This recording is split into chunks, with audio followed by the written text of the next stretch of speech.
All right, welcome to another episode of the Enlightenment Operatives Podcast. I'm your host, Tristin Morin III, and with me, I got a very special guest, one of my oldest friends, one of my collaborators in the project Tryptamine. He also does Futurebum, Ovipositor Tapes, a bunch of other stuff that I forget about, and most recently, his Detourism blog website. So, what's up, Tristin Morin? What's happening, Charles? Yeah, man, it's been a while. It's been a while since we've got to actually catch up proper. So I'm glad that we're doing this, man. Thanks for having me. Yeah, I'm excited. This is my first online interview, so hopefully it works out, and hopefully it's amazing, and hopefully the audience enjoys it. But always good to talk to you if it doesn't work out. It's about time we caught up. Either way. But what's been going on? Where are you at right now? So currently I'm in Phuket. I'm in Phuket, Thailand. I was in the Philippines for about 10 months, and then I guess I've been here for about a month and a half. So I actually had to renew the visa on Monday. They give you 45 days now, which is nice. It used to be just 30 days, so they upped it post-COVID. That's still kind of annoying, right? Only 45 days. Like I hate dealing with government all the time. 45 days is too low. It is, but compared to 30, I mean, it's kind of like if you have to wake up, if you get an extra hour of sleep, and even though it's just an hour, that extra hour is nice, you know? So it's kind of like a similar thing, like an extra 15 days. Not too bad. I went all the way up north, up to Chiang Rai. So that's at the Golden Triangle. That's where all the poppy fields are. And so a lot of the heron. From there, they have this incredible museum called the Hall of Opium that the Thai government just dumped so much money into.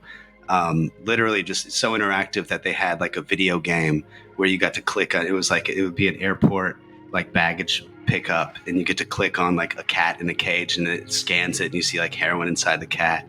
Like you're like, here, you can also shoot up right here. Yeah. So I went all the way up north and then kind of came back down. And one of my buddies that I used to teach with back in Vietnam, he's from the States also. But yeah, he flew into Thailand. And so I met up with him. And yeah, it's my first time in Phuket. It's terrible, but northern Thailand is great. So for the audience members that don't know, you are, would you call it like digital nomading? Is that what it's called? Sure. Basically, so in your case, you do graphic design is one of your many trades. I don't do anything right now. Yeah. Well, theoretically, if you chose to, you could. So graphic designers. In my case, I teach.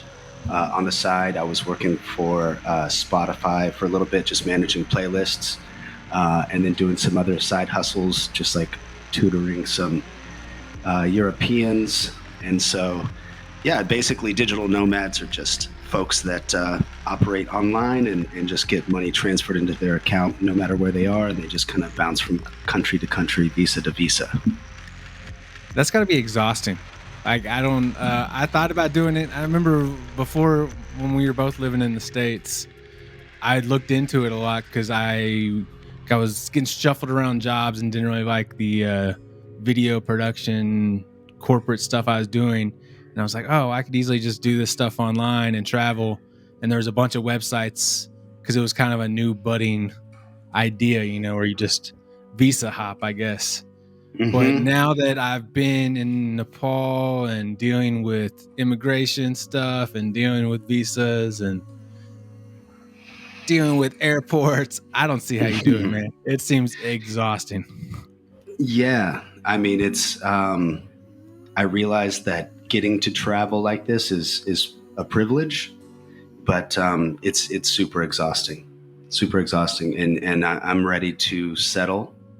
Not quite there yet, but I'm in the process of getting to that point. So hopefully in the next month or so, I'll actually be getting back into China.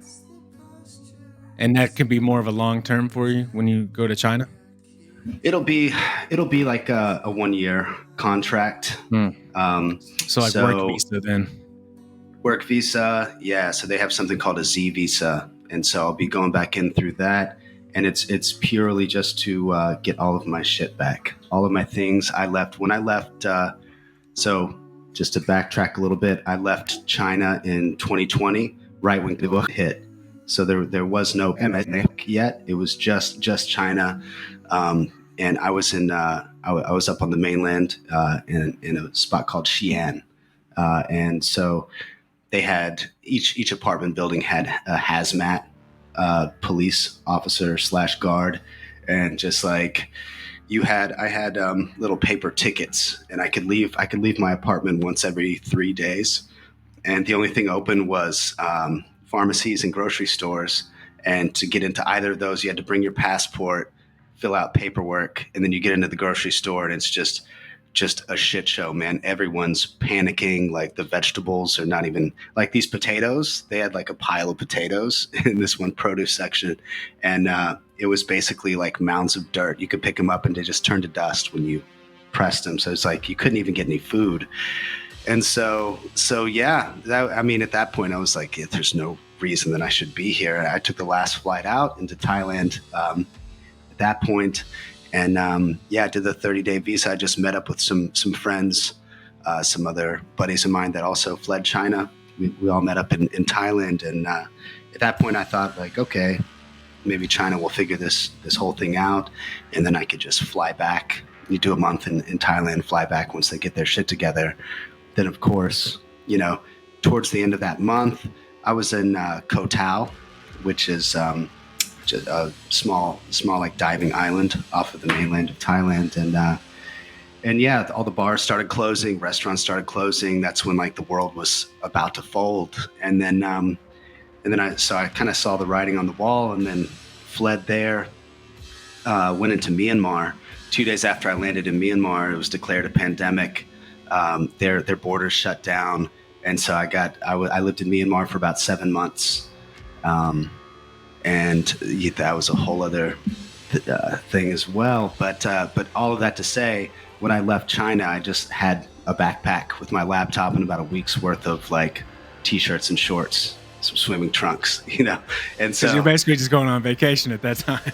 Yeah, I didn't know. Right back. Yeah, I didn't know the apocalypse was about to drop, and so for the past over 3 years now, it's been like 12 countries since I left China. And so all my stuff is still there. Everything in my apartment, my ex at the time just shipped it down to a buddy of mine in Hainan, China, which is the island south of the mainland. And so he and his wife live there, and like luckily they've just stored all of my shit for the past 3+ years now. So it's been a long time coming back. But she didn't ship everything, right? She kept a few things. Yeah, I did tell you that. Yeah, so I taught her how to play guitar, and I had bought this really nice classical, and I'm not gonna lie, she got really good really quick. And she's a lot better now because she's been practicing on her guitar. Yeah. So she shipped everything, and then I talked to my buddy Jake, and we were doing a video call, a run through of everything, and I was like, yo, okay, everything looks about right, but there should be like a really nice classical guitar. And he was like, no, there's no guitar. I'm like, okay. And then I messaged my ex, and she was like, yeah, maybe it got lost in shipping. I don't know. And so she snagged it. It was a parting gift. It's fine. She can have it. The intonation was probably a little bit off anyways. Sure. So what you're describing in China before, is that kind of like what they call the social credit score stuff, where like they don't let you go in or go out without certain passes? That's still going on, right? I know a lot of people, Justin Trudeau, a bunch of politicians are all about that, trying to bring it to the whole world. And that's kind of the forefront of where they're trying all this tech out. You really want to go back there for a year? Doesn't that suck? So it's not really by choice that I'm going back. It's just that it's a lot of like, drum machine. Like I told you, I bought that. I'd ordered a drum machine before the pandemic, like a nice Arturia. Still haven't touched it, haven't seen it. And then like OP1, a lot of stuff that I could I could find again, but it's just like it's too much Yeah, gold. you already paid for it. I already paid for it. I want, yeah. So the social credit score thing, so that actually has not been implemented yet. That was back in 2018. They were talking about implementing that. I think it was around 2018, and I think they ran some like experiments with it. It's currently not being used yet, but what they do have is they have this app that has like, and again, I left before this app came about, but they have an app that so everyone has to have it, and you either have a green, yellow, or red dot circle like in the middle of your cell. And if it's red, then you're at risk and you have COVID and you need to get swept up and quarantined somewhere, which obviously not ideal. And then yellow means yellow's like in the middle ground where they need to like observe and see if you make sure everything's cool and you're not spreading whatever. And then green is fine. So even to get into like a Starbucks, for example, you'd need that app. You need a green dot. So they're kind of just trying it out in certain areas, kind of like they do the new Mountain Dew flavors, where they basically pop them out. yeah. It's that China Dew. Okay, all right, cool. Yeah, because I've seen some crazy videos online, with the drones and them just like locking people in their houses, and the house is catching on fire, and they're just like out the window, and someone's like welding your door shut. Like, yeah, well, I mean, doesn't look good. It doesn't look good. Yeah, like I mean, that's kind of why they've loosened up restrictions, is because there was in some province there was a big apartment fire, and because of COVID restrictions, the firefighters, when they showed up, they weren't able to even reach the apartment building with their hoses, and so like the video of it, you just see this water falling short of it while these people are just burning up inside this apartment. But they were COVID free, bro. Free. yeah, that's true. Take the highs with the lows. Here's one thing that keeps you free from the was burning alive. Yeah, it does cure it. It does cure the book. I hear. Keep you safe, son. Yeah. So it was a mix of that, and are you familiar with like the Foxconn factory? Foxconn? No. Foxconn. So Foxconn is the factory that makes all the iPhone screens and some of the other assembly parts for the iPhone. Is that the one that has like the nets at the bottom because people are jumping off? That's it. They just get bounced back in and back to work. Yeah. So Foxconn had made some new regulations and said like, look, you can't leave because of the work. You're stuck here. Like you work here during the day, you sleep here at night. Some people work night shift, whatever. And they said, but it's cool. We're going to pay you for this extra new rule that we have, where you no longer get to go home. And then so I think a month of that carried out, and then come the next payday hit, they didn't get paid for any of that slavery, and so they revolted. Tim Cook, where you at? Yeah. I saw some of those videos too, where they're just like picking up metal things and just bashing the heads of the guys in the white doctor looking suits, just going after them. Looks rough. Well, so I'm looking at going to Suzhou, and I do have friends on the ground there, so it's really just like depending on where you are, sort of thing. Yeah, it's such a big country. It's massive, dude. There's got to be completely different where you go, just like the U.S., like parts of the U.S. are horrible, and I don't want to ever live there again. Right. And parts of the U.S. are a paradise. Yep. Yeah, Suzhou is known as like the Venice of China. It's all like water canal streets, and they have like they have these like ancient gardens from like tens of thousands of years that have been kept up, and you could like visit these gardens. And it's wild. I mean, and I thought when I first went there, because I visited when I was first living there, I was like, I don't want to go into a garden. Like you have to pay and buy a ticket and like go see some plants. And I was like, and I looked up what was like the most impressive one, and it's wild. You see some plants that look like prehistoric shit. And then in the back of this one garden, they had a VR machine that was like a chariot. And so you get up in this chariot, it's just one seat, and it time travels back to the days when like the early one of the early dynasties, and then so you're basically like royalty, and it's like it physically moves up and down, like people are carrying you, and so like you put on the VR goggles and you feel like you're this like king being carried through this village, and like people are dancing around. There's some weird cricket game where these two kids hold up their hands, and they're like, I can't explain it. I didn't understand it at the time, but it was wild, man. I think I'd like to see more VR do some time travel stuff like that, like more interesting. It doesn't have to be a game. Like I think, yeah. So Suzhou is cool. I think that'll be a good vibe. I think the whole Venetian like waterway system used to be a lot more prevalent. I was watching a cool video like documentary. You know, like the Star Forts is real popular right now with the whole Tartaria vibe.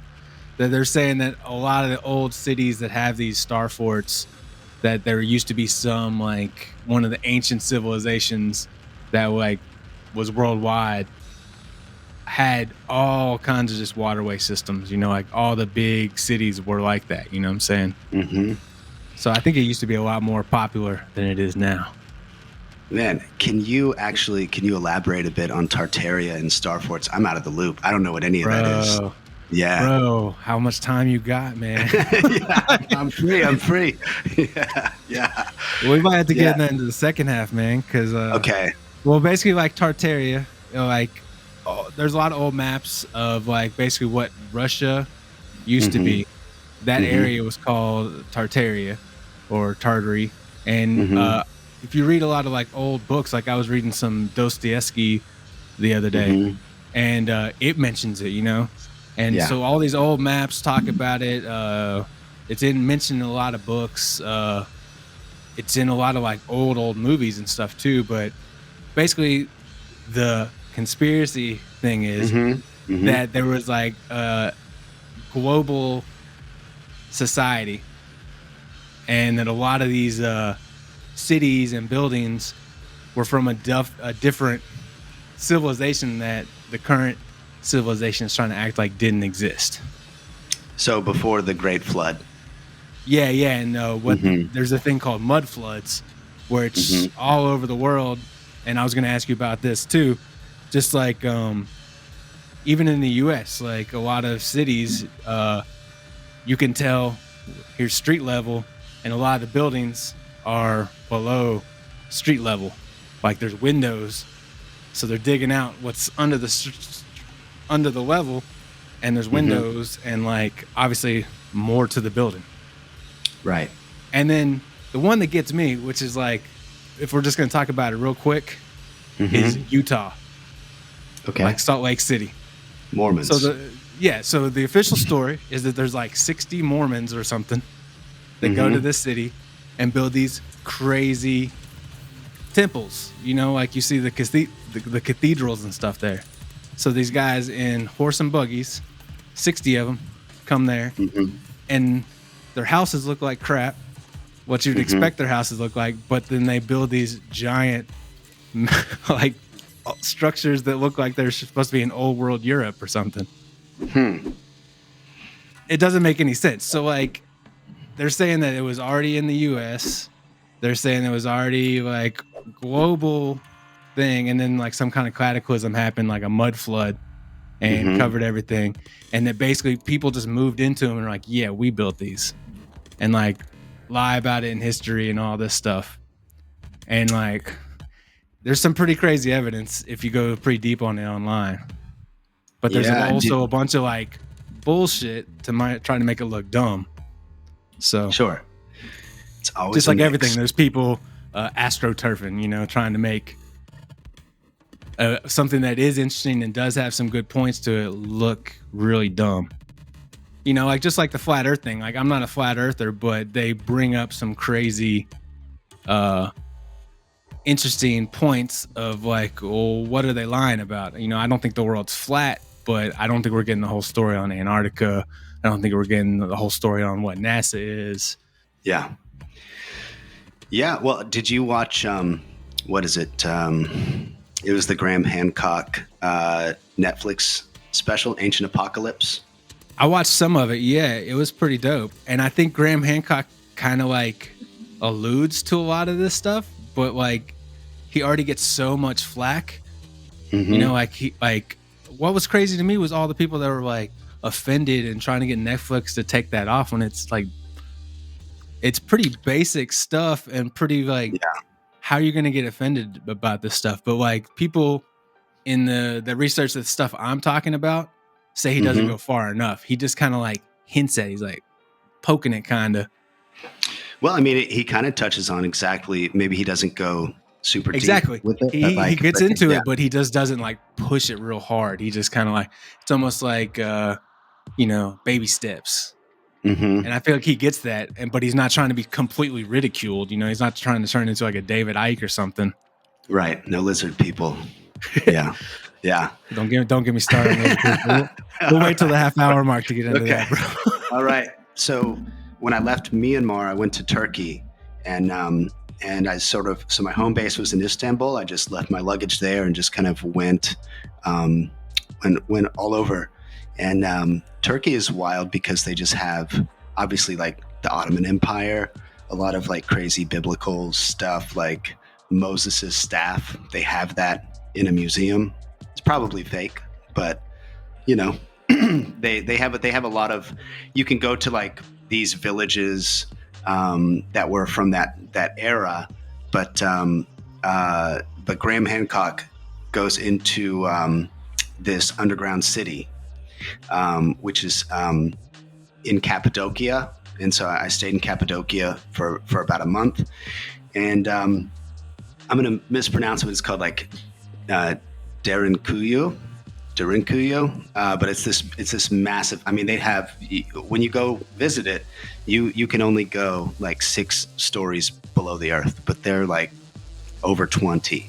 Like just these massive. Like they had ways to where you could see like the spaces where they had built shafts to let smoke out so they could cook. They had restrooms, all kinds of crazy stuff. So like during like the Arab Muslim War, that was used.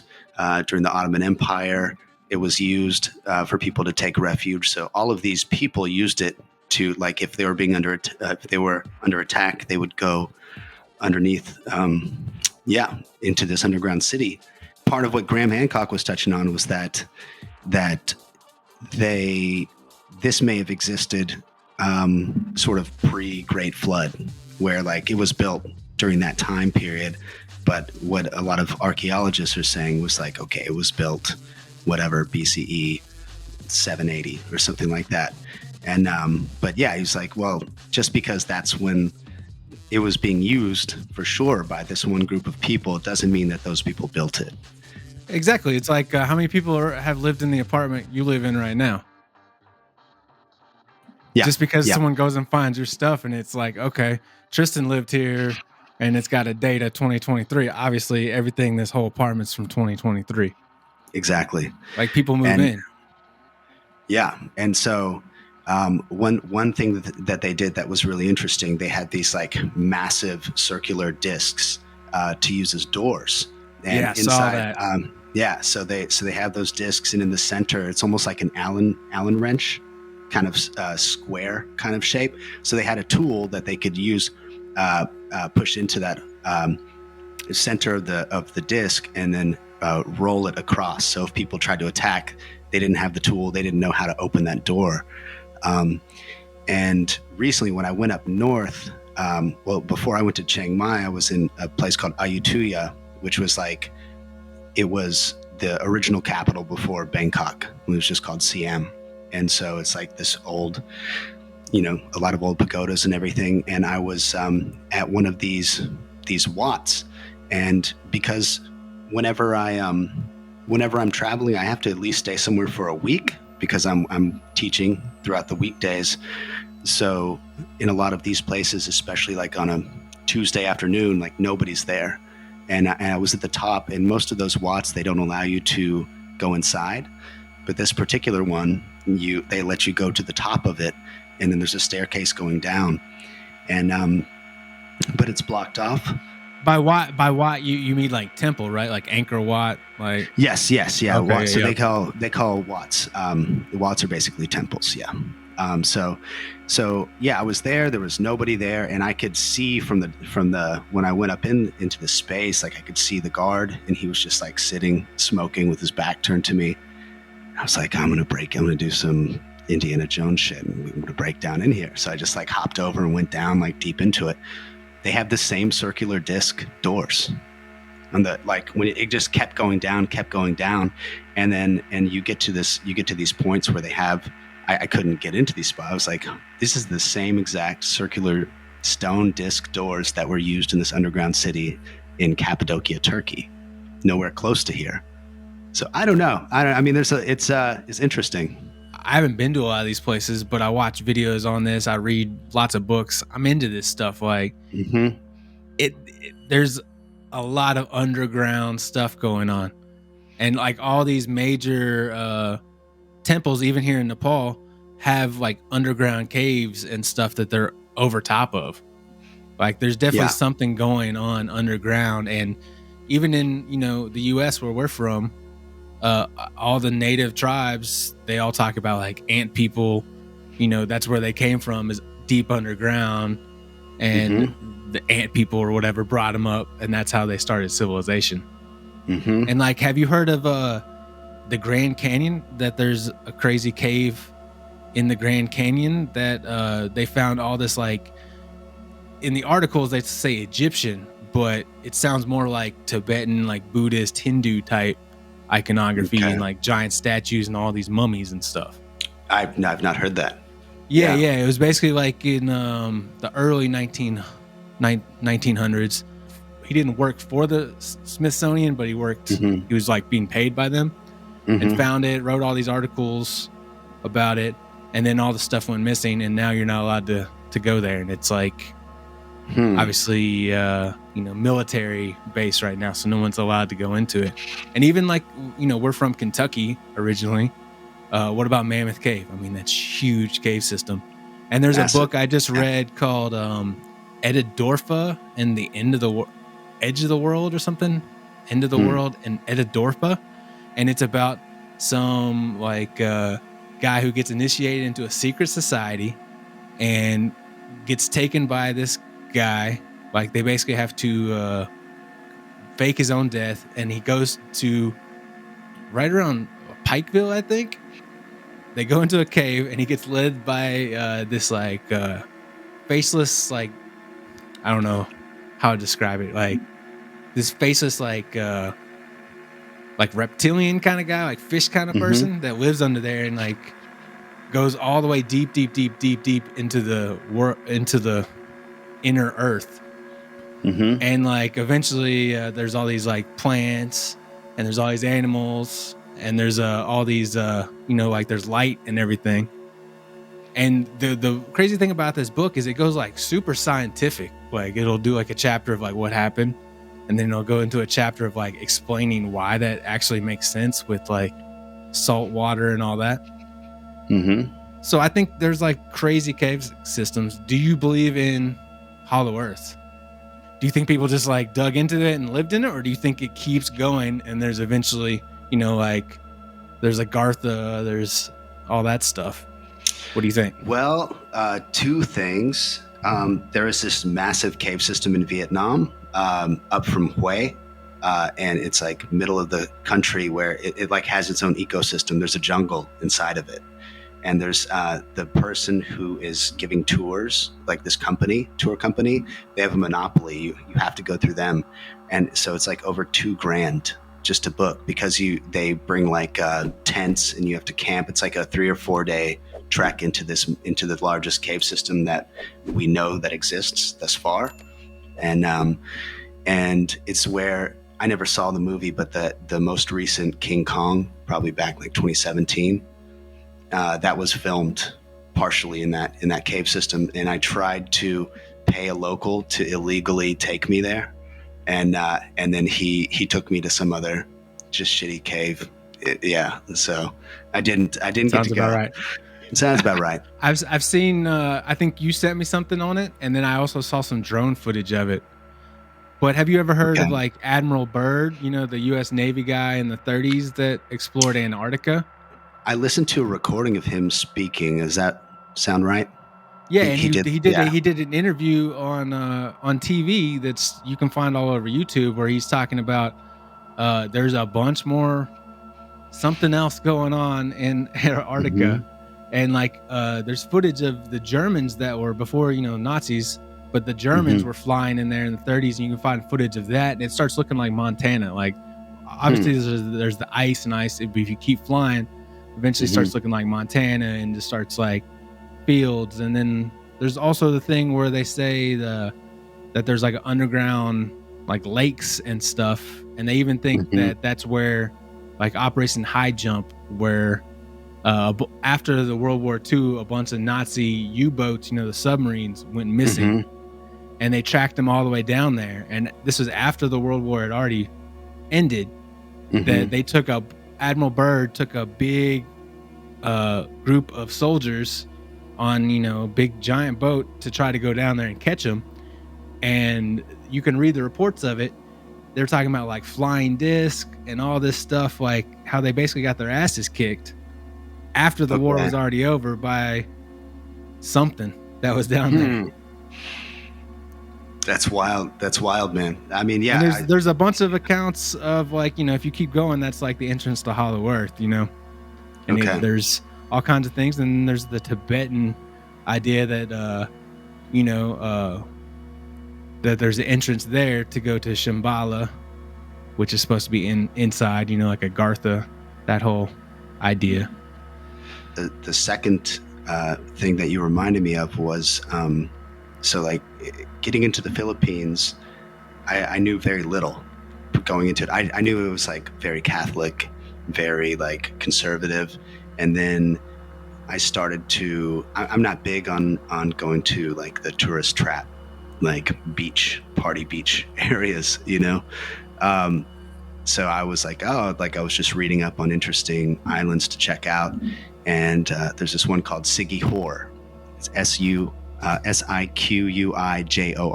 It's pronounced Siquijor, and so it's known as like Black Magic Island or Witchcraft Island, and so it's a small island close to a city called Dumaguete, but they have they have mountains up there, and they do have all of these healers. So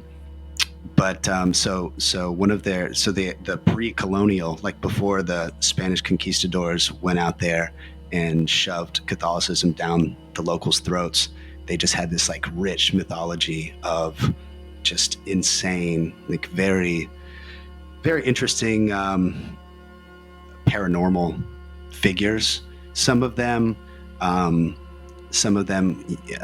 you can see like where they might have.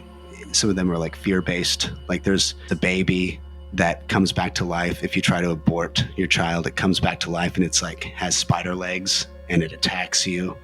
Like that's one. So like clearly that's like a message like, hey, don't get an abortion because that shit's gonna come back as a spider and attack you, And then everyone you ain't getting that Planned Parenthood. That's not a pamphlet of Planned Parenthood. Yeah, right. And so, but the big thing on Siquijor is Aswang, and Aswang is a kind of witch. They have different like levels of witches, different types of witches. Some are like succubi. I believe like the Manananggal is more of like a succubi. So the Aswang made a deal with a demon to sever their legs, and then in return they get wings, and they can shapeshift, and they try to seduce men. They'll eat them, sort of thing. But the healers on Siquijor, like I got to work with a Bolo healer, who. Basically, these Bolo healers if you come to them with cancer, they take on your cancer. They like extract it out of your body through whatever methods. And then, so the one that I worked with, he was the third one that I attempted to go see that day, because the other two, one was paralyzed and the other one had died. And so most of them are dead because they end up taking on whatever poisonous thing that you have in your body. And a lot of times if they don't do it correctly, they die. And so for this one, I was just like, look, can we just do like a spirit cleansing thing? And And yeah, so he basically had like a wooden stool, and it was kind of slotted, so it had like a big gap in the center. And I sat on the stool. I had to get down to my boxers, and he burned some herbs, but put like this like sheet, like a cheesecloth sheet over me, to where basically he burns all these very specific herbs, and I just sit in the smoke for a little while, and he does some chanting, and he'd rubbed Lana on my forehead. Lana is like a fermented coconut solution that they use. They use it for a bunch of things, but one is that, so he just threw me a bottle of Lana at the end of it, just to keep. And so in the Philippines, they have fiestas, like a neighborhood there is called like a barangay.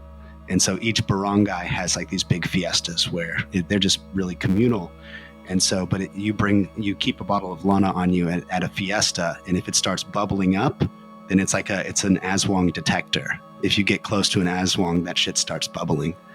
And yeah, so I mean, it was pretty heavy. But then, and I was talking with some of the people in that area, and they were asking if I knew about duende.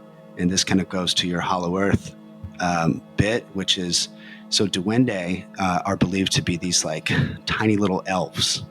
And so all over the different provinces, especially in the Visayas, which is like the islands outside of Manila, there you see these like big anthills, like human-sized anthills. And those are apparently duende hills. And so they live underground, and they come up very rarely, but they will come up, I guess to get supplies maybe. But I met a girl who had a scar on her forehead, and I was asking, it kind of came up in conversation, and she was like, yeah, and this is way after Sigihor, but she was like, I don't know if you know about duende or would believe in this, but she was like, when I was like 6 or 7, and my brother, who's a little bit older than me, we lived in Capiz, which is like north of Iloilo, on this other island. And Capiz is known for like aswang and duende as well. And she said they lived in kind of like a hut house, but it was multi-level. So there was it was like an open setup, but it was like a little staircase that went up. And underneath that first staircase, which is all like wide open, is like a duende hill. And her parents always told them, like, look, there are these little elves that live down there. Like, whatever you do, like, don't touch this duende hill, because it's, you're going to put us in danger. And so, of course, she and her brother, being kids, one day her parents were gone, and she and her brother were taking sticks to it and just like broke it down, and we're running up the stairs, and she got a few staircases up, or a few steps up, and she said this little hand reaches up under and grabs her ankle and just yanks it, and she just tumbles down. And so she's like, yeah, and she said she saw it jump back down into the ground. So like she saw it for a split second, has a scar from it. Could be complete bullshit, but yeah, so I actually got like an actual duende story. I believe it, man. I believe it. I didn't even met the girl, and I believe it.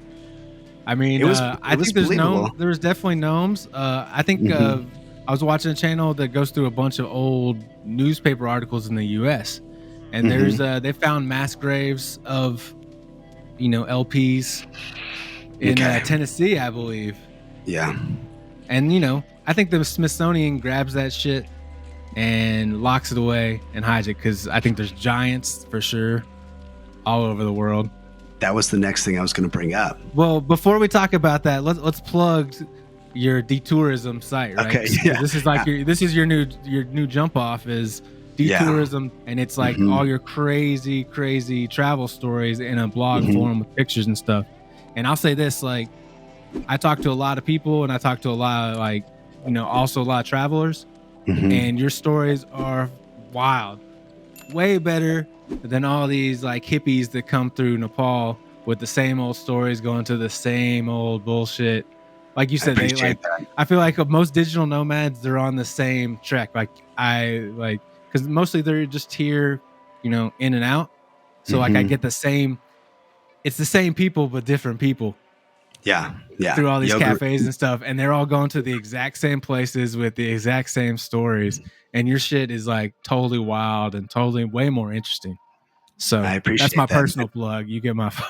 All right. Yeah. I thank you for that. So the site is just that futurebum.com, and you can get to the Detourism tab from the homepage there.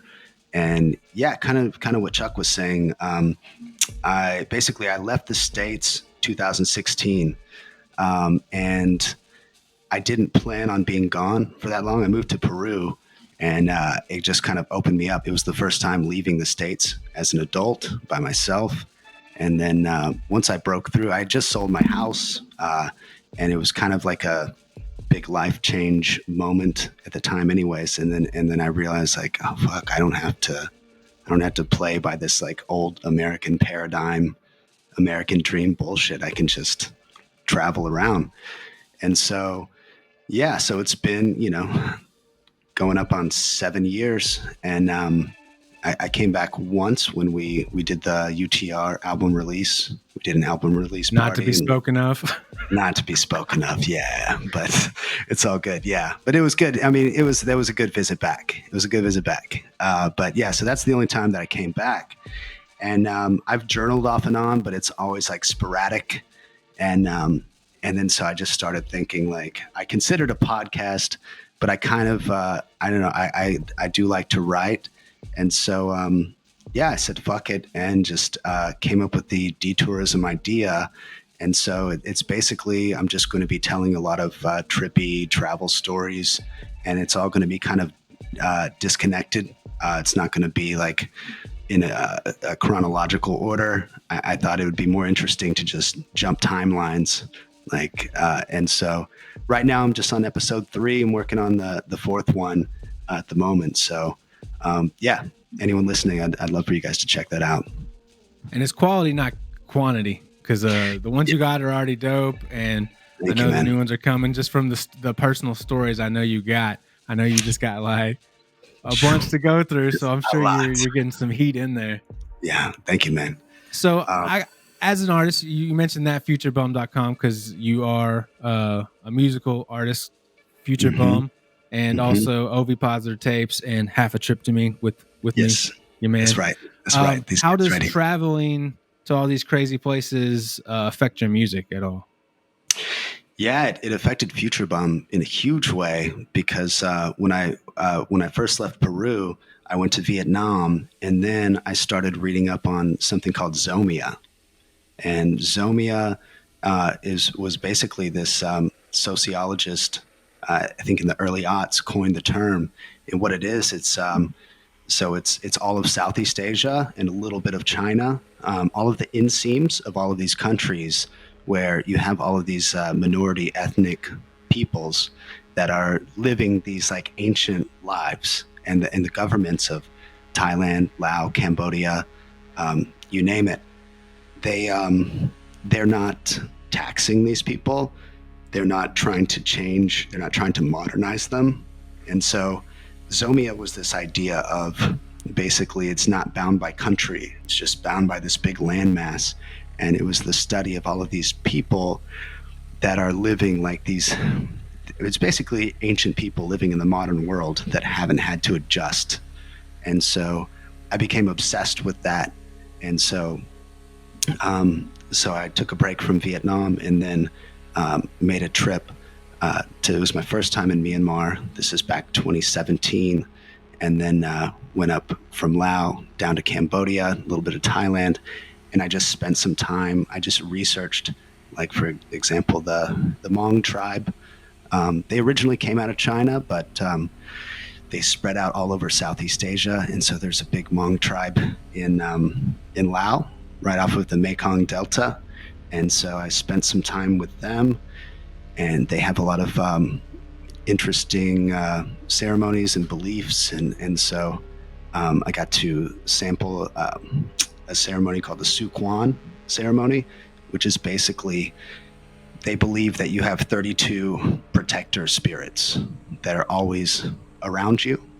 And so if you're having bad luck, you had an injury, you had a divorce, whatever, some just bad shit happened to you, they think you've lost some of your 32 protector spirits. And also possibly some of them were abducted and swapped out by demons. And so what Suquan is, it's a string tying ceremony, um, and so they have these 32 white strings. They tie 16 to each wrist, and that is to symbolize tying these protector spirits back to your body. That sounds real similar to like some of these Hindu things I see around here. Yeah, I think there are. Yeah, the string tying thing is not. I don't think it's limited. And having the spirits and the demons swap out, like, but like here you have to do like pujas to certain ones if to get them back on your side, kind of vibe. Yeah. So what was crazy is that they had these wooden daggers, and they kind of acted as what were the in Ghostbusters? You know, the thing that they slid out and then it opens up, and then I know what you're talking about. That thing. It's basically what these daggers are. They're like esoteric versions of that. So they if they decide you do have demons, they cut them out of your chi. So they're not actually yeah, exactly. Yeah, so they don't touch your body. They don't cut into your body. They just cut into your energy field. And if you have demons, it's supposed to suck the demons into the wood of this actual dagger. And to show me that it was not a joke, the shaman reaches, because they had like 6 of them hanging on this wall inside this little hut. He grabs one and just lays it on the ground, and it just starts vibrating on its own. I don't think it was battery operated. They didn't have running water or electricity in this particular village. Seems like more work than like, let's get this white guy over here and let's trick him. Number one, like I've been pretty atheist my whole life, and traveling has opened me up to just like spirit realms, just things that I can't explain. I'm certainly not religious in any sense, but I've definitely, traveling has opened me up to like, okay, there's some shit behind the veil. Of course, DMT and all that helps. But with the music, yeah, so I ended up recording an album just called Zomia, and it's a 45-minute sort of dark meditation journey. And I wanted to so I sampled a lot of experiences like this going all through the inseams of the physical Zomia area. And you produced it. I'm sure you remember. Yeah. It's got some great mixing and mastering. I'll give you that. And it does. I agree. No, that's some dark shit. It was heavy. It was heavy, man. But yeah, so that was a huge influence on the Futurebum project. And what was the most fun about that was, so it's like this. It's one track for 45 minutes, and I decided, since I have made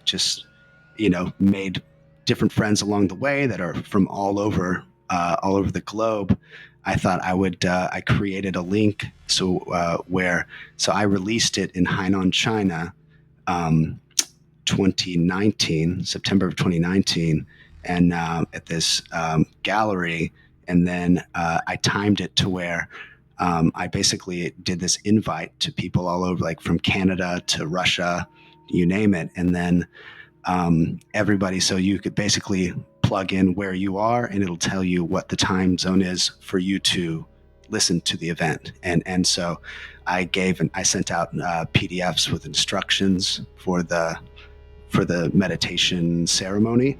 And so I think there was did you get a lot of demons listening? Maybe, I don't know. Yeah. Definitely like 14, 15 countries involved. So That's awesome. I basically did like a group meditation release before I actually put it out online. Did you get a good response? Like a lot of people got really good response. Very good response. That's pretty unique. Yeah. I mean, it definitely didn't make any money, but that's not what it's all about. Yeah. Yeah. It's an ambient album, bro. Yeah, exactly, I get it. Exactly. Yeah. Speaking of which, I got an ambient album coming out, and I was going to ask you. I wasn't planning on making any money off it. That's not why you make ambient albums, I don't think. Yeah. That brings up my next question: is do you play when you travel? Like, do you play sets, and how do like people in other countries vibe with your music? Because Futurebum's weird as shit, and that's why I love it. It's very unique. But I know people. Like, there's a couple experimental people here in Nepal, but we're talking like very small amount. Like, you know, maybe I can name like 5 or 10 people that go to these shows probably. You're included on that but list. everybody else, nobody gets it at all. Like, you know, everybody's listening to classic rock here for some reason. Like, it's like stuck in the 90s. So is everywhere else you travel like that? Do they like experimental music? Yes and no. So China was the most performing that I've done with the Futurebum thing, and also that partially because I had all of my gear there. So playing in China, when I first moved to Hainan, well, first of all, like I was real iffy about even going to China because of like the same thing you mentioned with like jumping out into the nets at the factory, the Foxconn factory. I assumed that was all of China, and so, but the job seemed like a decent school, and I was able to teach music there, and it's on this island off of the mainland. It was like super, it's like secluded. I was like, yeah, I'll give it a try, and I get there. I wasn't social for like 6 months. I was there for a year and a half, and when I finally met some people, it turns out there's a pretty big burner community in China. Man, so, those burners are everywhere, bro. Everywhere. There's a bunch of burners in Pokhara. It's crazy. Okay. Yeah, I was surprised. So they have like an official Burning Man on the outskirts, like in some forests outside of Shanghai, called Dragon Burn every year. And so a couple of them moved down to Hainan. And I saw a flyer for an event, and it said it was put on by Birds of a Feather, and the event was it didn't tell you, it told you like a random location, and you didn't get to know like where you were going, and you were blindfolded, and you had to tell a story to a group of people with blindfolds on. Was the event. It had like a real like cheeky kind of like title to it. And I was like, what the fuck is this? Like, and I don't really mix well with the crowds that just go to the same bar and drink every night. Like, it's just fucking boring. And so I was like, maybe there's some like straight up weirdos here. And so at that point, one of the guys I worked with, this Canadian hippie cat, he was with me when I saw the flyer, and I was like, Blake, you want to go to this blindfold event? He was like, fuck it. And so we go, and it's a couple of these burners from California, and they started this group there called Birds of a Feather, and so they put on 5 events each month, 4 or 5, and anyone within the group could like pitch ideas, and so super interesting. A lot of like really out there shit went down within the Birds community there. Do you think the burners are like the modern day Bohemian Grove kind of vibe, or what? Because Bohemian Grove's for like all the old guys, you know, like that's all the boomers. Yeah. But, I mean, you got to have recruitments for the new generation. That's true. It could and like be. You know, I know Burning Man kind of like turned into that for like the tech people, you know, like all the Google and like all those places. That's kind of where they go to find their next executives type people, you know. Could be. I mean, I feel like. Did you get that vibe? I'm just asking because that's kind of the vibe I get from. I online. definitely got like a counterculture vibe, but I think the Bohemian Grove stuff's more on like an elite level, like worshiping Olmec and all that, you know. Yeah, who can afford to do all that stuff though? Yeah, exactly. I mean, I'm sorry, like you can just drop out and just go hang out in the forest and eat drugs all week and not work. Like, it's a lot of. It sounds like an elite thing to me. Like, I don't know. A lot of hipster kids. Yeah. Good question, man. I never thought. And like, what do you think the Bohemian Grove thing was before? It was all just like, I mean, that was kind of it's like a world leader circle jerk. Yeah, but who's the new world leaders? You got a younger generation. I don't know. Yeah, that's just the vibe I get. I could be completely wrong because I'm wrong all the time. I mean, I never did get to go to Dragon Burn, and I've never been to Burning Man. So you didn't go to the Dragon Burn?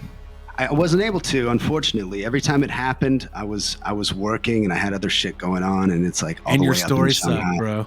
Exactly. That's what I'm trying to tell you. You had to go to your job. You had shit going on in your life. Yeah. The only people that can afford to do that type stuff are these elite kids anyway.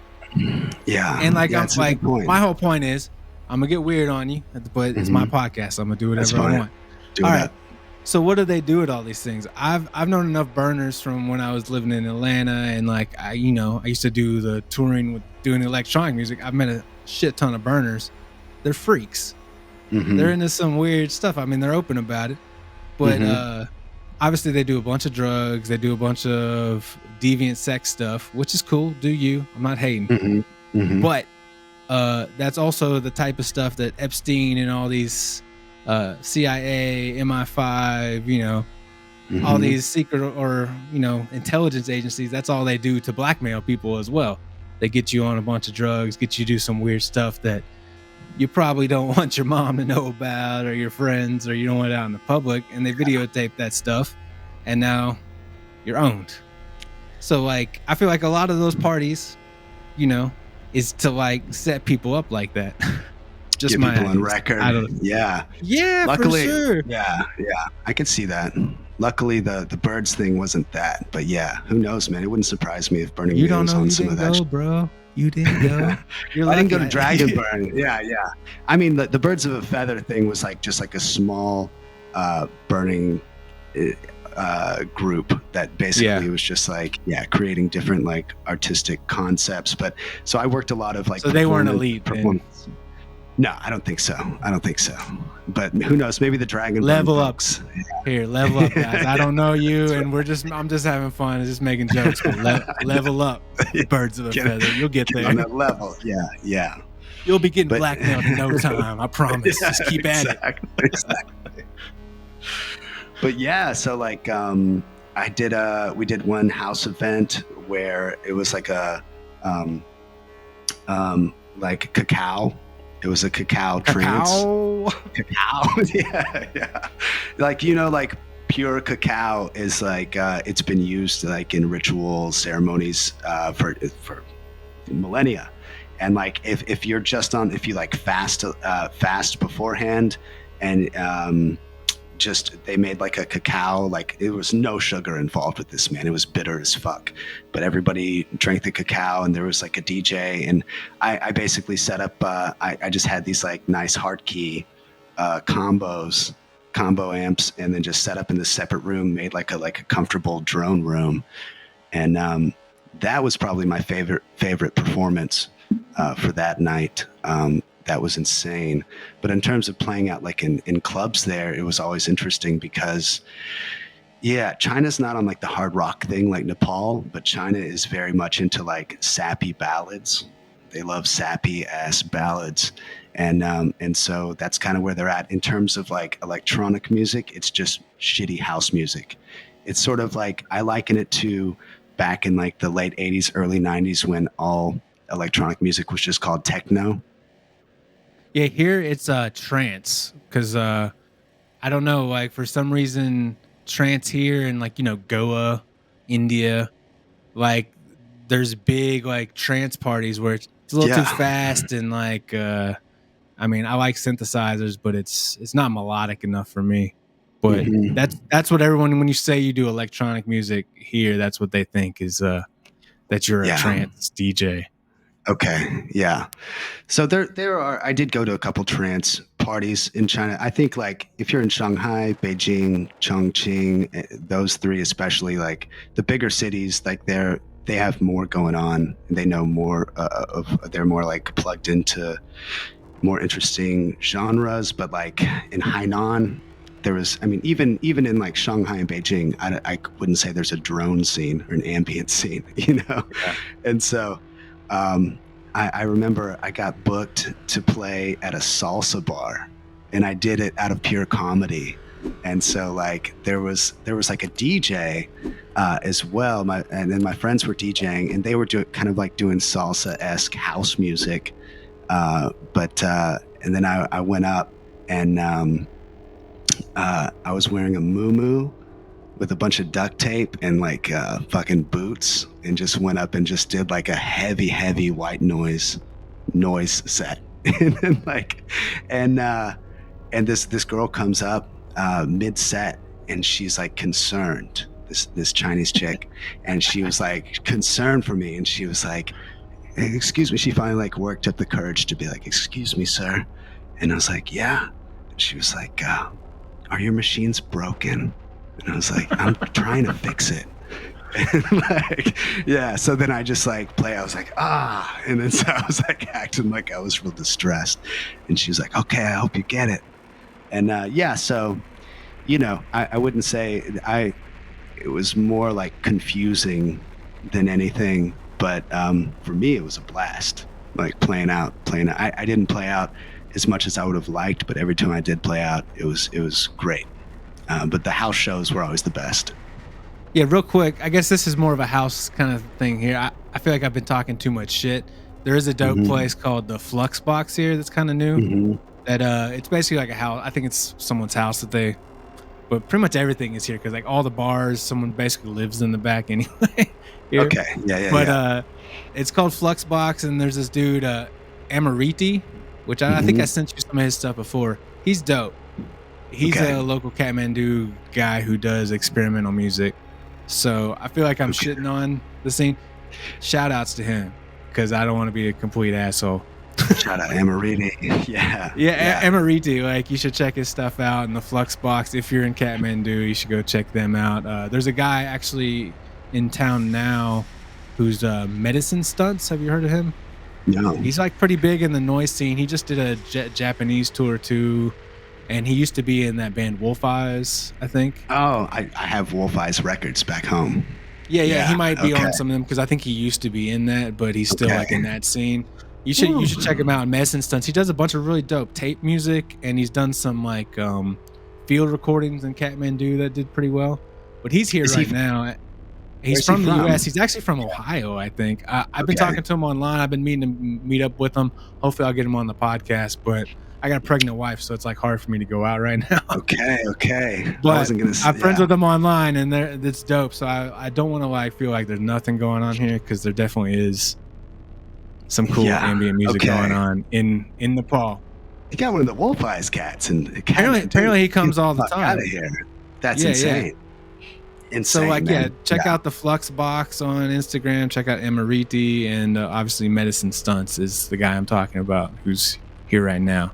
But yeah, if you come back through, because I know you came and visited me last year, about a year ago right now, and it was still kind of like locked down in Pokhara, and Pokhara is not very good to play for experimental music.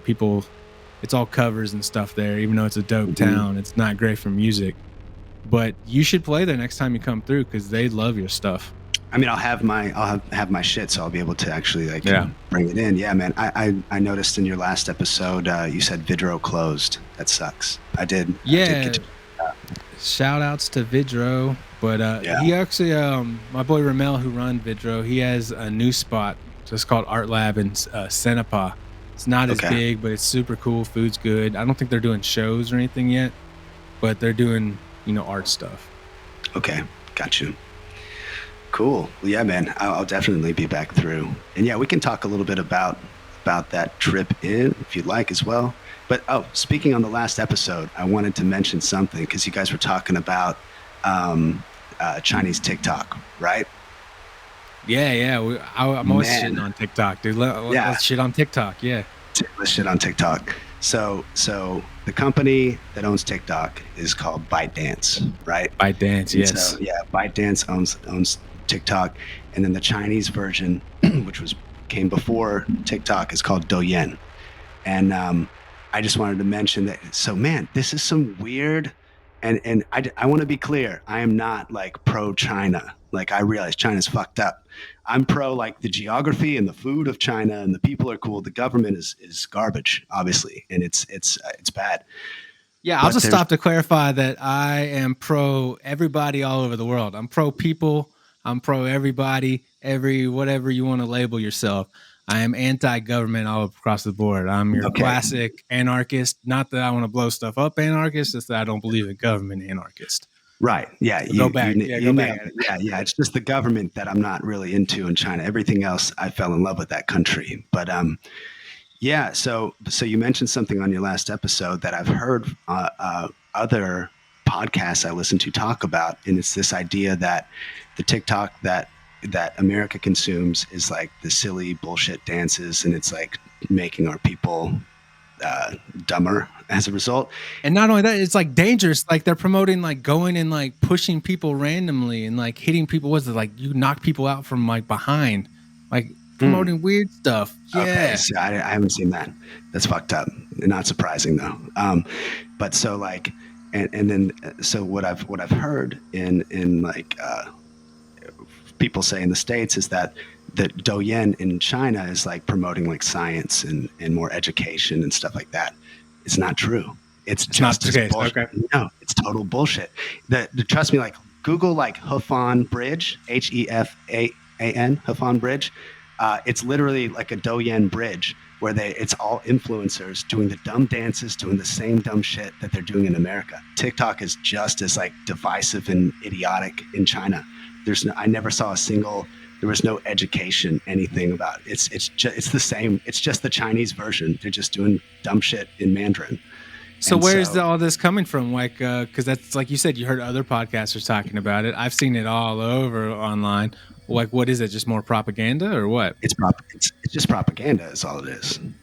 Like, but like in serving what purpose? Like, it's just more like anti-China. It's an easy thing to put out and be like, oh, this is how China's trying to infect us, like this, blah, blah. Like they definitely want to make money off of consumers in the States. They love that shit. But like in terms of, it's just a political talking point, an anti-China talking point, but it's just, okay, I'll tell you what is true. So that is totally bogus. But what is true is that I think last year, President Xi passed a law to where kids are only allowed like 2 hours of internet and or video games time, like because they do a lot of like PC and like mobile phone games and shit. And it's like, let's say that you're a kid and you've already gone through your 2 hours for that week, and I think it's only like Friday nights that they allowed apparently. If you say like, hey mom, like give me your account, I want to like log into World of Warcraft or whatever the fuck and use your account for another 2 hours, and your mom gets found out, like that's like she's not going to prison, but she's in like deep shit. Like she's at least going to yellow. She's getting that yellow stamp. She's getting the yellow stamp, dude. Yeah, so it's not to say that like China isn't like policing this type of shit. It's just that it's definitely just as idiotic. Douyin is just as dumb as TikTok is, but they now have laws to where they're like, you can only do the dumb shit for a couple hours a week. Well, what about like Tencent? That's the other big Chinese company, right? That owns, that's invested in like everything, right? Yeah. You don't think that's a little nefarious? I mean, I think it's all nefarious, you know. Yeah. But I just wanted to like clarify that one. No, I appreciate it. Yeah, dude, it's all I'm wrong all the time. No, me too. It's gonna be a long podcast. We're talking about all the times. No, you're good. I don't even know where we're at, by the way. I haven't even been keeping track. Okay. We can wrap it up if you want, or we can keep going because I want to talk about lizard people. I kind of flipped your whole system because you said that the latter end you'd get weird. We kind of got weird early. You didn't get that weird. Okay. Not by my standards. We're still keeping it. Hollow Earth is not weird. That's cool. You can have Hollow Earth videos on YouTube. True. Yeah. Let's start. Well, before you get into lizard people, I wanted to bring up the giants of the Philippines.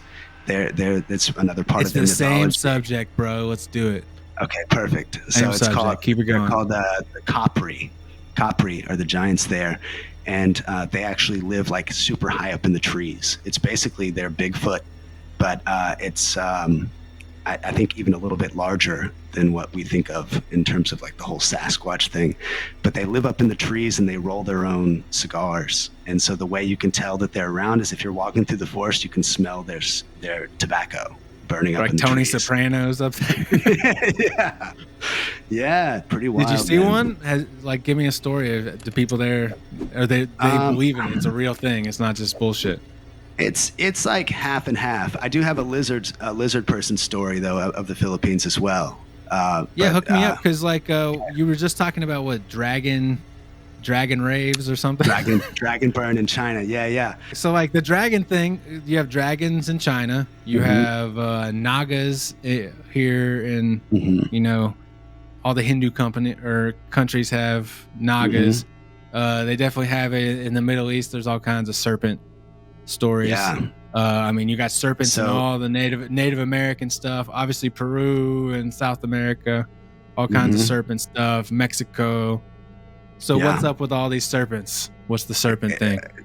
Well, the one in the Philippines is back in like mid 90s. So they have like a big mogul there that owns like a chain of like malls and grocery stores, and it's all called Robinsons.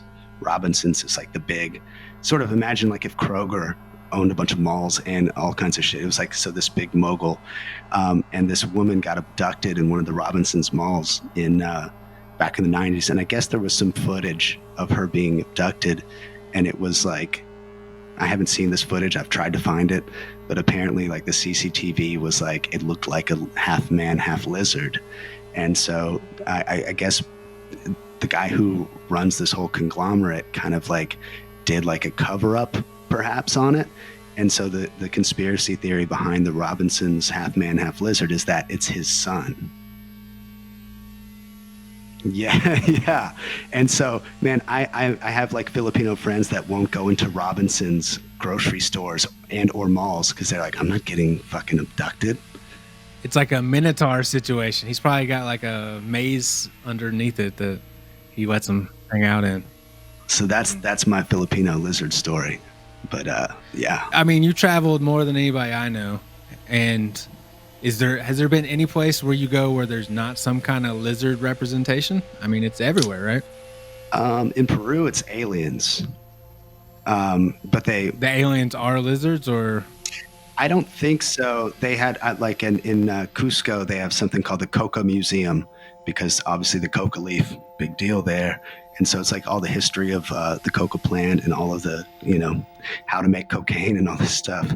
And then there's this one exhibit where it just has like there's like skulls from royalty of all of these different tribes. And there's this one skull. I don't know if you remember the photo I sent you a long time ago, but it's like, I can't even do it in the video. It's the back of the skull protrudes maybe, I would say like 1.5 feet back, and it's supposed to be a human skull.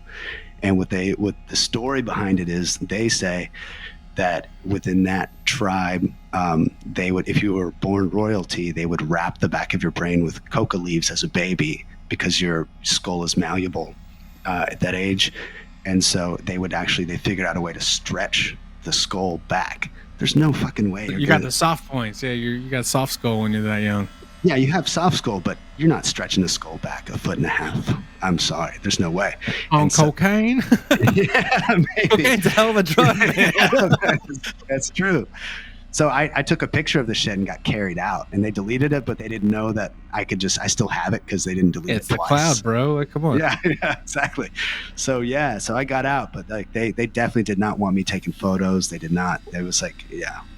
I've been kicked out of a couple temples for taking photos too. I don't get it. Like I was in a Vishnu temple the other day, and it's like fine if you're outside taking a photo, but as soon as you go down the steps, even though it's really the same photo, these chicks got pissed.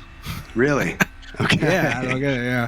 Wild. Which I have some dope footage. I'm gonna make a dope edit of this. It's like a Vishnu temple in the middle of a pond, and he's like laying down. It's a dope temple. Okay. Yeah, I want to check that out. But yeah, like Nagas here. Like you talk to anybody, they pray to Nagas. You like walk down the street, on every corner there's snake statues, and I've watched some videos of like Indian anthropologists, and they say that the Naga statues, not only are they the most prevalent, but they're way older than like the Shiva stuff. They're way older than any of the Vishnu stuff. So obviously, like they are the older gods. And if you talk to anybody who like is a pretty, like any of the Babas or anybody who's like really into Hinduism, they like totally believe they still exist and they still pray to them. They're just in a different realm, like a lower realm. And then what they say, like within China, like the first emperor or whatever, he was a dragon, right? Yeah, they believe they descended from dragons. And it's the same way like in Cambodia and like pretty much like all these Southeast Asian places. So like, do you think there's any grain of truth to that, or what? Like, where does all that come from in your mind? It very well could be. Like there's a place in China called Fenghuang, which translates to like ancient phoenix town. And so like the story behind it where these two phoenixes were, what's plural of phoenix? Phoenixes? A flock of phoenix, bro. Yeah, a flock was flying over, and they just like they're like, oh, this is a nice ass town, and they're like, let's just stay here. And then so like yeah, the whole town is like based on the mythology of these two phoenixes that were like, but apparently they were like worshipped at the time. I mean, they were like that's everywhere. Yeah. So I mean, you get a lot of these stories. I think they're definitely at the very least grains of truth to them, and if not more than that. Who knows, man? Who knows? I know. So here's what I'm gonna let you know, bro. You can tell me I'm wrong next episode. It's all right. No, I don't know. I don't know this shit. Yeah. No, like okay. So definitely they're the oldest race. They were the emperors. They run shit, and then they interbreed. If it's not like a physical interbreeding, it's making like test tube babies, DNA manipulation, and that's who the next kings and queens and all that stuff. That's why they're all worried about the bloodline, and I think they all live underground because the sun's too much for them. And I think if you're in this inner realm that we were talking about, the Hollow Earth, I think it's way doper down there. I think you don't have as much radiation. I don't think you got all the problems with the elements. It's like more stable, Yeah. And I think they made humans basically as slaves to mine gold, because gold has all these properties of conductivity, and like that's what they use for space travel and stuff. So they were trying to get off the planet or something. So they're extraterrestrial. They're extraterrestrial then. Well, extraterrestrial, yeah, because I mean all that means is more Earth, So even if we are talking, if they live underground or if they live Hollow Earth, yeah, they're still extraterrestrial because it's part of the Earth that we don't consider part of the Earth. Right. Even if they live, you look at a lot of these old maps where there's like a bunch more continents. Have you seen any of those maps? Yes. Yeah. So even that's extraterrestrial. You know what I'm saying? Sure. By definition, I would say. Are you ready? I'm about to bring this back to Futurebum.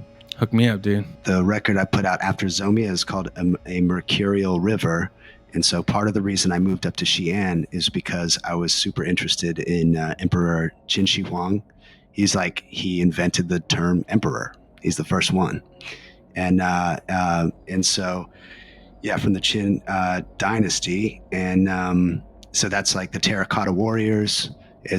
All of those are in Xi'an. And so his tomb is like in Mount Li, which is this big mountain right behind where they found the warriors. There's definitely a lot of when you go to the museums out that way, they definitely have a lot of dragons, and in terms of like a lot of the paintings, and even the what they used to wear, they had these crazy like just like blinged out hats that were almost like helmets, and then it had this like whoop that goes up, and then silver beads that hang down to obscure their face. So when the emperor comes out and gives a speech, he doesn't want, if he's in a bad mood or whatever, he doesn't want anyone to be able to see any expression on his face. Or if he looks like a fucking lizard. Or if he looks like a lizard. And then the other, and the other thing was apparently, or at least what I had read, was that he wanted to like remind himself of all the blind spots he has as a lead of like all the shit that he can't see because of the beads and shit that are obscuring his vision. But so I like reading. I went deep into that whole time frame, into his family and bloodline and all that stuff. And there was a lot of like dragon symbolism, but I couldn't find anything specifically that was saying like, If that was a thing, I don't know how far back it would go. But there was definitely a lot of dragon symbolism for sure, all over that stuff. What's up with the Mercurial River? Like, so there's like a river of Mercury, right? Because I think they found Mercury, like similar Mercury kind of like rivers, or like, like just deposits of Mercury in these weird tombs in other places. Yep, absolutely. So he was obsessed with the afterlife, and he was obsessed with living forever. And so at that point in time, like, he had his own alchemist, he had his own wizard, like in-house wizard and alchemist. Yeah, of course. Yeah. I'm my own alchemist and wizard. But... same. But yeah, back then you had to farm that shit out, And so you're busy. Yeah, too busy for it. So basically, his alchemist was like, I found the fountain of youth. It's Mercury. You got to drink your wine, like drink and just put some in your wine. We'll spike your wine with it. You're going to love it. You're going to live forever. And then so of course he went totally mad. And in the process of dying, he was like, look, he told like one of his closest advisors, like, hey, look, if I'm going to die, I want you to slaughter my entire military. He had like the largest military in the world at that time. It's like, slaughter the military, slaughter the musicians, slaughter all the concubines. And I want to have like a fucking entourage to go into the afterlife to protect me. And his advisor was like, I think that's a great idea, but what if we just made statues? Everybody but me. Yeah, everybody but me. No, so he was like, what if we make these terracotta statues, like down to the clothing, down to the birthmark, each, like every soldier, every musician, every concubine. And he's like, I'll work with the wizard. And then if you die, which you won't because you're drinking this like forever life serum. And I got you. But if you do, if you do, I'll work with the wizard and we'll animate these terracotta statues of all of your people, and you'll have a fucking army of like statues. It's even more, you'll be even more protected. And so that was the whole trade-off. So his advisor basically saved the entire like spot, basically. But so his tomb is in Mount Lee. The government of China is still terrified to go in there. It's like one of the few tombs in the world that we know that is like known, but no one's been in it. And so apparently there's just a lot of like mythology surrounding it with like poison gas and different curses and shit. But apparently within the tomb, like on the top of inside this mountain, they did like all of the constellations, and then they built a man-made little river of mercury surrounding his tomb. And so in hopes that if he did die, that it would like the essence of that would bring him back. And so the Chinese government tested the soil on the outside of Mount Lee and found that like, it definitely it was super mercury rich, and that stuff doesn't decompose. So they wouldn't they still won't touch it. They won't go inside there, man. They're afraid to like flood the area of mercury. They're afraid of all of the whatever bad juju. So that's what inspired the Mercurial River. I had this concept of like the moment where Emperor Qin dies and goes into the afterlife. So the album sort of picks up right as he dies and like shoots off into the afterlife. So it's an uplifting album. Which you were on that record, by the way. I am on that album. Rockin' Stanai, yeah. Yeah, man. Yeah. Yeah, it's like a dancey pop album. It's a feel good. it's the summer anthems. Kind of like.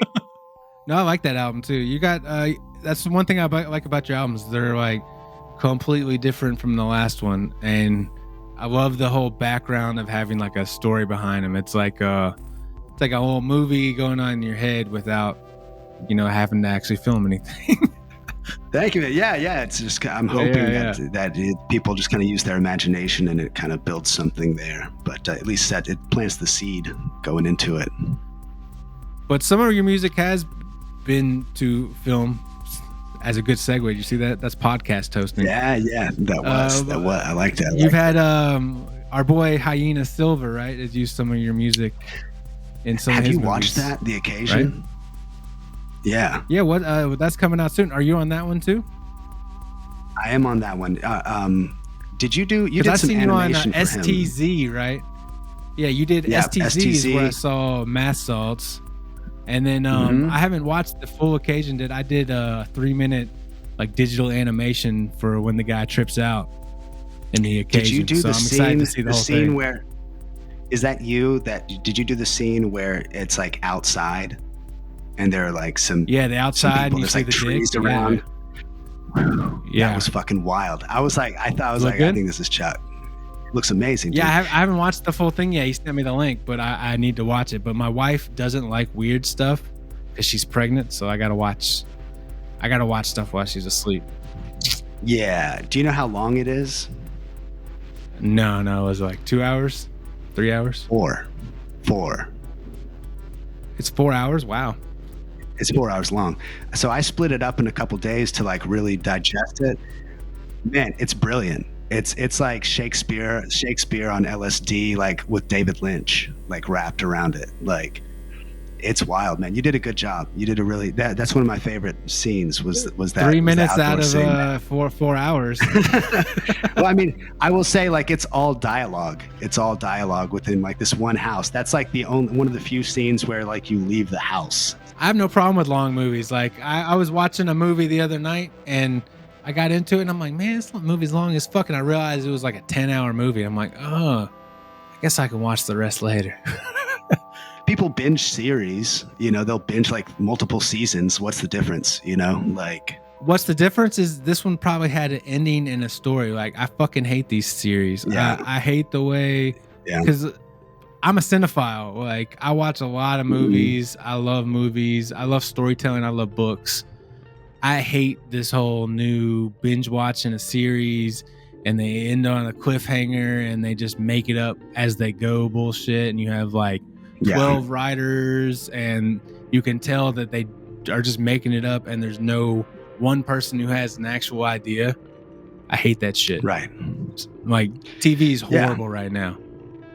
I'm speaking purely on like the length of something. Like a 4-hour movie really isn't that long if you think about it with the amount that people are just fucking taking in, So yeah, I'm psyched. I think Dylan said it might not come out until like December or something. It might be a little while, okay. But let me know when you finish it and I'd like to talk about it. Yeah. Yeah, See what you Dylan think. Blunt. I'm planning on getting him on the podcast too because I want to pick his mind. I like his whole vibe. I like his thing. The little bit I've talked to him before, he was kind of saying the same thing where everybody tells him that if he wants to be popular and get picked up in these things, he needs to do short films first. And he's like, well, that's not what I want to do. So he's just sticking to what he wants to do. And I appreciate that as an artist. I appreciate you as an artist because it's the same idea. You're like, yeah, no one really likes my stuff here. I'm not making any money, but you still continually put out dope art because it's not about the money.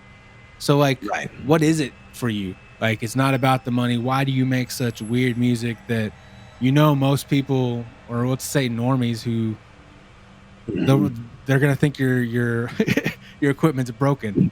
Like, why would you put yourself through that is my question, I guess.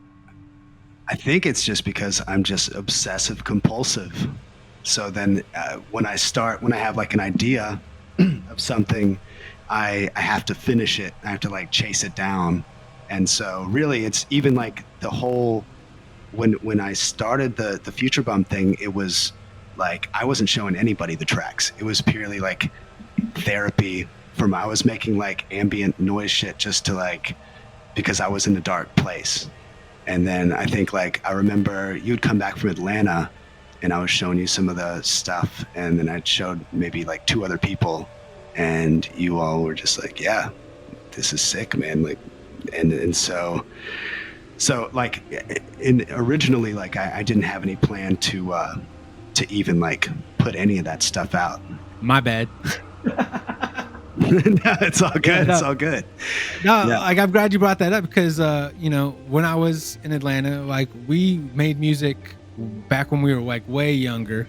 We made the first Tryptamine album with shout out to Dave Ferris, shout out to DeWitt Snyder, aka Birthday Girl.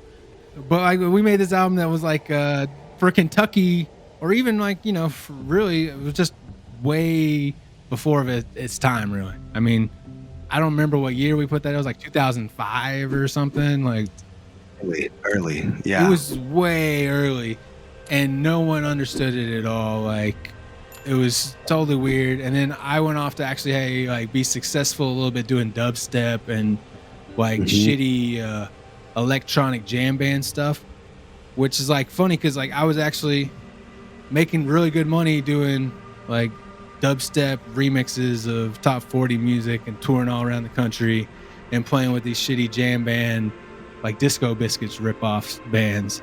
And I got burnt out on it. Fucking hated it. Like, yeah, I was finally making money doing music, but it was like I hated it. I couldn't do it unless I was on a bunch of ecstasy and drunk. So whenever I decided to stop doing drugs, came back to Kentucky, reconnected with you, and found out, oh man, my boy Tristin, I hadn't seen him forever. He's doing music that he like. Your album like inspired the shit out of me, dude. Because I was like, man, I appreciate that, man. This is completely different than what people want to hear, but in the best fucking possible way. Like I loved it. I thought it was beautiful and artistic and like very interesting and very like, because my music at the time was, I was like, oh, that's popular, cool, I'll recreate that and make some money. And whenever I stopped doing that and started just doing music again for me, man, I'm way happier, like artistically. Like financially, I'm not as happy, but artistically, I'm like way happier. So I want to thank you for like getting me back into being like, oh man, well somebody's doing this. Man, that means a lot. That means a lot. I mean, likewise, so for those listening that aren't like old homies, Chuck moved to Atlanta. So Tryptamine, we kind of split up unofficially. We didn't really talk about it, but like you went to Atlanta, I went to guitar school. I went to university to study guitar, which I eventually dropped out of that shit. But and then we reconnected after that. But once we stopped doing the Tryptamine thing and kind of parted ways, and like honestly, like I wouldn't really recommend music school for anyone. Don't, like, if you have like a fire in your belly to make music, don't. It's just, if you want to just put out that flame, go to fucking music school. Like I don't think I definitely, there were parts of it that I appreciated and whatnot, but it definitely, I don't know, man. Like I remember being so psyched when you came back, and then we just started talking about doing the Tryptamine thing again. You started linking up with Dose, and that project was fucking insane. Shout outs to John Dose. Shout outs to John Dose. It was just like, that was an electric time, man. I remember sitting in the Cosmic Charlie's parking lot, and we were just like sharing tracks that we were fucking with. And it was good. It was good, man. And speaking of the Tryptamine thing, I'm excited. I've made some headway on some of these new tracks. So we do have a new thing that will hopefully, I don't know when it's going to be released. We just finished up with the Tarot, which was a nice like deviation, I feel like, from some of the more studio produced stuff that we'd done with the 3 EPs leading up to Tarot. But let's talk about that real quick. Tristin came and visited me because he had nowhere to be. He came to Pokhara in Nepal, where I live, hung out for a couple weeks, and we just recorded these jams based on tarot cards. And I'm a little like, tarot's interesting me. I've been trying to research it. What's the deal with tarot cards? Like, I mean, is it just like archetypal thing? Do you think there is some spirits involved? But basically, we were just picking random cards and doing music, live improvisational jams to these cards. I think they turned out awesome. Yeah, it was. I mean, what I loved about it is it kind of reminded me of like a Residence album, in that, just because you know how like they would put out like really short tracks. Yeah, we put out 18 shorties, and they're just like these like snapshots of like real time. And shout out to your wife, who just like did basically, because all of this is filmed, it's all on YouTube, and she would just like caught the theme we were looking for, she'd be like, "Oh, I have a gold tablecloth," and just like basically in terms of like a lot of the aesthetics, that was all her, man. So that was, I appreciate that. She loves candles. She's got all the stuff. Yeah. So yeah, initially, I went from Romania to Georgia to Nepal. But right before I left Romania, I met a witch actually there, and she had done a couple tarot sessions with me on. She was using tarot in for travel options. She was like, "Tell me different options of where you can go, and we'll do some readings and see like which options are good, which options are dangerous or just not a good idea." And so like, yeah, I remember telling you about it, and I think it like triggered something with you where I think you just realized like there's so many different angles with tarot. Like it's not just this one cut and dry thing. Like you have to take like this classical approach. And then that's when you were just like, what if we did like a musical adaptation of some tarot sessions?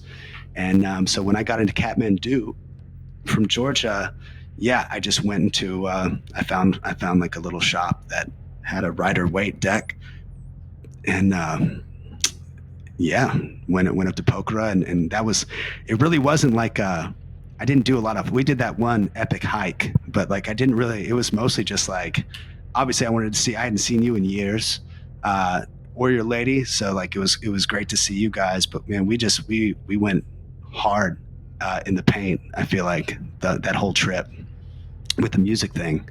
And I like that style of making music where I feel like so many people their creative process is not very creative.